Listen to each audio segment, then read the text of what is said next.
Good afternoon and welcome to the United Way Tour of Agencies. Thank you for taking time out to see what your gift helps, how your gift helps people in central Nebraska.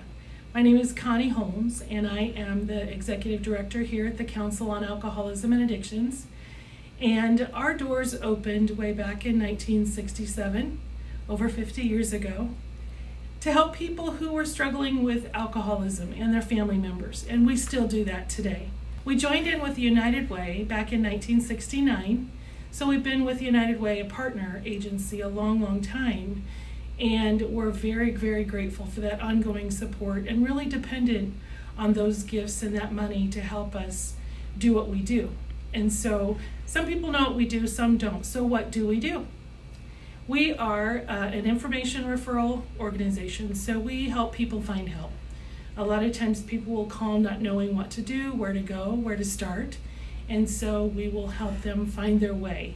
If we can't help them here, we'll make sure that they get referred on to some place who can offer more support than what we can offer.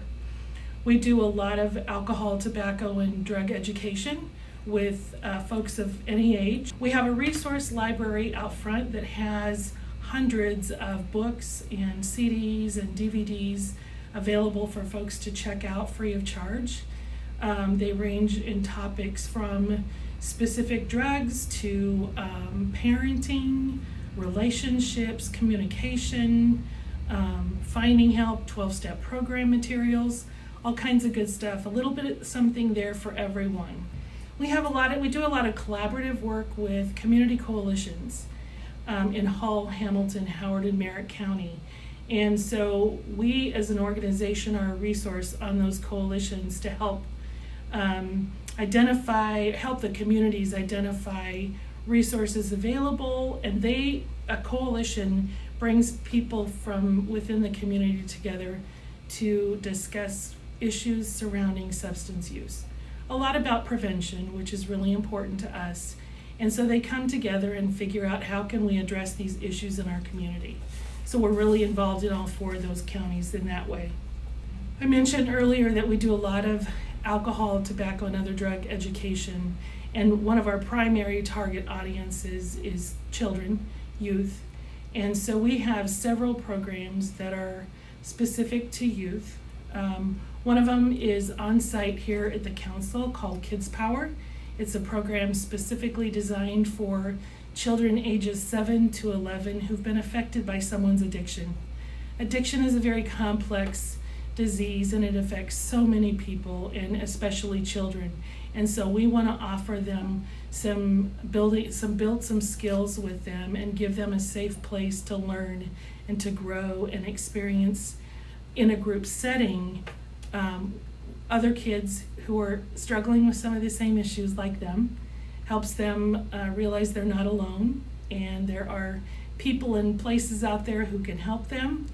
And so we do it in a way that's safe and fun, and that's an 8-week program here at the council, free of charge thanks to United Way funds.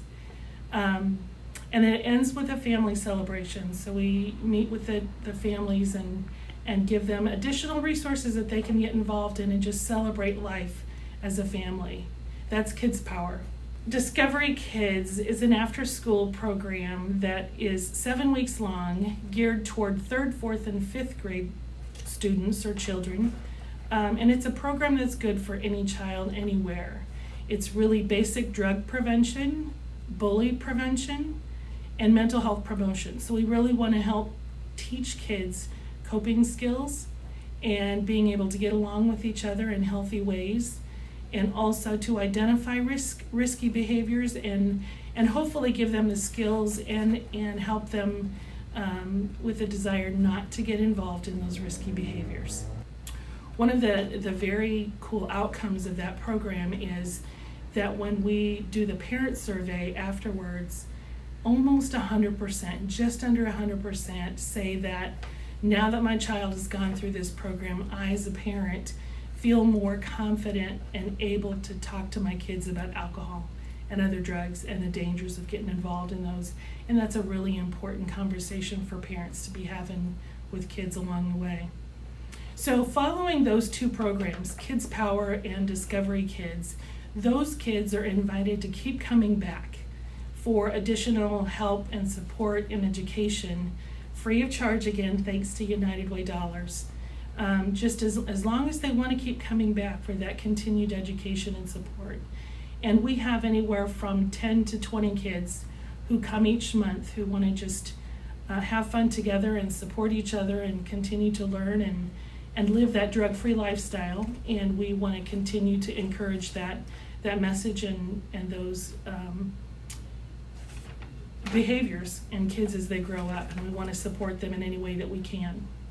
And then Catch Kids is another after-school program that we provide that focuses more on healthy nutrition, physical activity, and tobacco prevention specifically.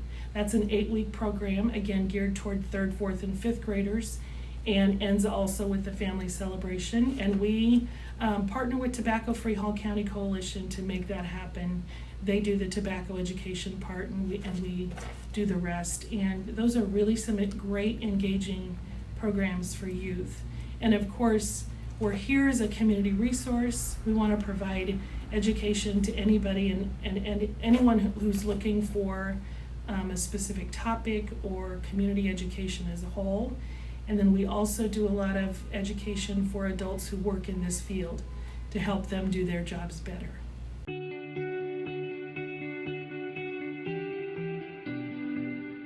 Through my tenure working at the Central Nebraska Council on Alcoholism and Addictions, there are many heartwarming moments that come to mind, but some of those that really touch me are the individuals who come into the office who are at their rock bottom and understand that they need a change and they need assistance in their life.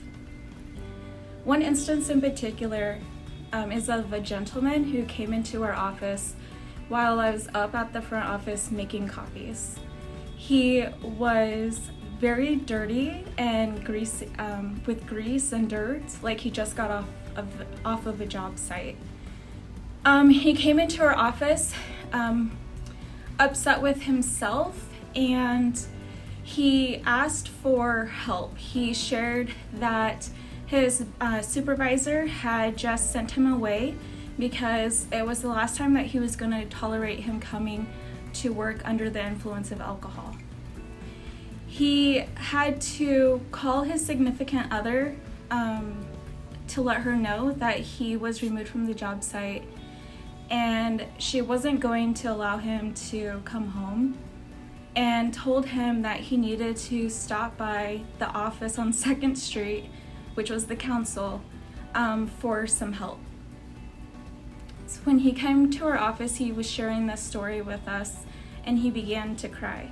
Our executive director door was open, and her office is near the front office, and she overheard him share his story and what was going on. So she stepped out of her office and she walked up to him and asked how she could help. And she asked him if he was willing to go to treatment or go to detox if there was availability. And he began to cry, and he said that he would go. Our administrative assistant called Mid-Plains to make sure that there was a spot open in detox, in which there was. Our executive director again asked him if he would be willing to go because there was a spot open. After he called his significant other to let her know what was going on, our executive director and administrative assistants drove him to Mid-Plains, where he was able to go into detox and then into treatment. If it wasn't because of donors like you, our office wouldn't be open and available to circumstances such as that. The reason why his significant other knew about our resources was because she was here visiting our lending library and later participated in our intervention program. Thank you for helping us make a difference.